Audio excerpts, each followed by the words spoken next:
Right, Pars 3 motion rulers, 61B, fresh as a daisy. Simple pattern, but that little kick out there going round really sparks the pattern.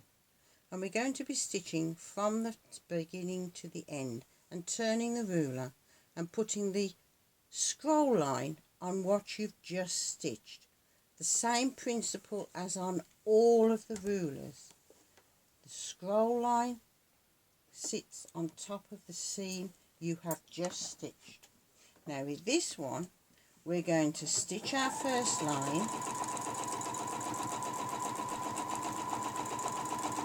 all the way around,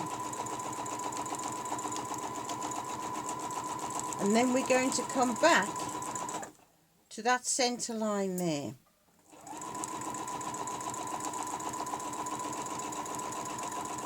Bring her around all the way back to the centre line.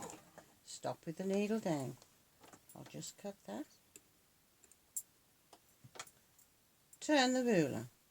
Now then, keep the centre line in, and you can see your curves are stitching on top of what you've just sewn. So we're going to come out and stitch that particular petal. Bring her round, down, and all the way to the end, to the other side of the flower. Bring her round, all the way down to that centre line, and stop. Needle down. Turn the ruler. And every petal you do produces a pattern that you can align to so that you get your curves correct. Be patient and just stitch her. Again, trust the ruler. The ruler will do what you want it to do. Set her down, and this gives this beautiful symmetrical curved pattern, consistent all the way back to the centre line. Turn and put your lines on. See? You can see the lines lining up. Stitch, and that sits neatly in with what you've already stitched. So your beginnings and your ends all match. Nobody knows where you started.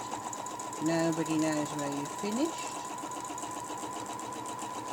You haven't taken the ruler off of the fabric. You haven't broken the thread. You start in the centre, you end in the centre. And just look at that absolutely delightful pattern.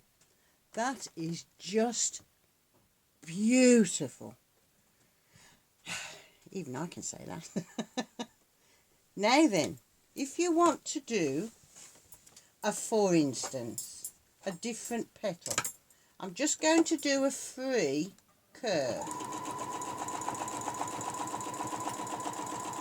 And then join that curve up. So that, if you think of a gerbera, where you've got that beautiful curve, that beautiful dome, I'm going to turn her around, and I'm going to do petals off of that dome. So, stitch her round, bring her back down.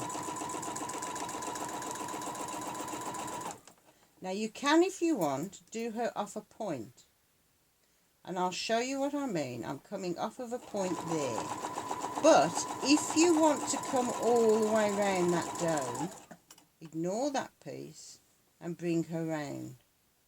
Put your curve on, and you're coming round, ignore the end piece and come down.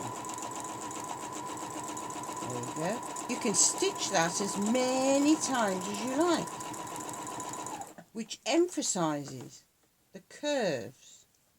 You can build. I just want to show you. I can't iterate enough the differences that you can get with the rulers as they are, and then just turn. I'm just going to stitch that and bring that curve round. We can come out of there taking on all of the curves. For this particular pattern, I'm cutting out the twizzle on the end and just using that curve. It's just so beautiful.